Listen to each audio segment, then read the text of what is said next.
Hey everybody, my name is Marcus, and in this video I'll show a simple way how you can change your business registration number in Xero. So let's start. The first thing you want to do is when you're here, go to left top corner and go to settings.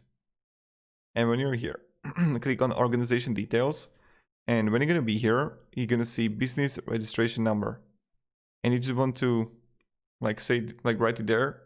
And that's pretty much it. When you will finish it, what you want to do is click save, and that's pretty much it. So thank you very much everybody for watching. If you have any questions, ask me down in the comments, and yeah.